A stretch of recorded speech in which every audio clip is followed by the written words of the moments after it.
अधिक मास महात्म्य अध्याय 4. कृष्णाय वासुदेवाय हरये परमात्मने प्रणतक्लेशनाशाय गोविंदाय नमो नमः. श्री गणेशाय नमः.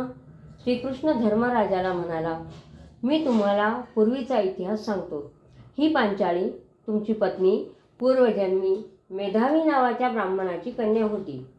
तिच्या जन्मवेळी तिची माता मरण पावली.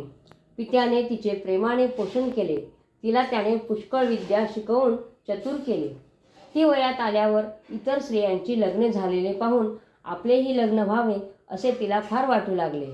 मेधावी पुष्कळ दिवस वर संशोधन करण्यासाठी हिंडला, पण कुठेही जुळले नाही. तो खूप थकला व एके दिवशी अशक्तपणामुळे मूर्छित पडला व मरण पावला. मरताना त्याने विष्णूचे स्मरण केल्यामुळे तो वैकुंठात गेला. मुलीने इकडे खूप विलाप केला. तिचे रडणे ऐकून आसपासचे कित्येक लोक तिची करुणा घेऊन तेथे आले व सर्वांनी मिळून तिचे सांत्वन केले व मेधावीच्या प्रेताचे दहन केले. मुलगी एकटीच राहू लागली. काही दिवसांनी तेथे दुर्वास मुनी आले. धर्मा, ह्या दुर्वासांनीच कुंतीला, तुझ्या मातेला देवांना आवाहन करण्याचे मंत्र दिले होते.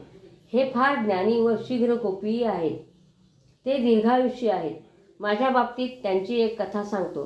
ते माझ्याकडे आले आणि मला व रुक्मिणीला त्यांनी घोड्यांप्रमाणे रथाला जोडले आणि ते रथात बसले व आम्हाला रथ ओढावयाची आज्ञा केली. आम्ही रथ ओढू लागलो. रुक्मिणीला खूप तहान लागले. तेव्हा तिची दया येऊन मी माझ्या पायाने भूमीला दाब दिला व गंगा उत्पन्न केली. रुक्मिणीच्या तोंडामध्ये गंगेची धार पडली. त्याचाच राग दुर्वासांना आला आणि त्यांनी आम्हाला शाप दिला. माझी मर्यादा राखली नाहीस, पत्नीचे लाड करतोस, तुझा व पत्नीचा घोर वियोग होईल.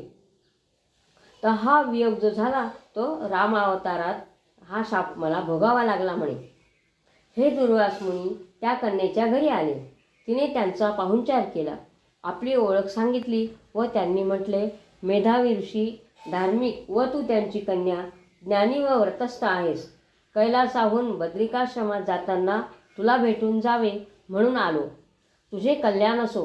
तेव्हा ती कन्या म्हणाली, आपल्या आगमनाने व दर्शनाने माझे हितच होणार यात शंका नाही, पण माझे लग्न होत नाही म्हणून मी फार दुःखात आहे. मला जगावेसे वाटत नाही. माझे दुःख दूर करता येईल का? आपण कृपा कराल का?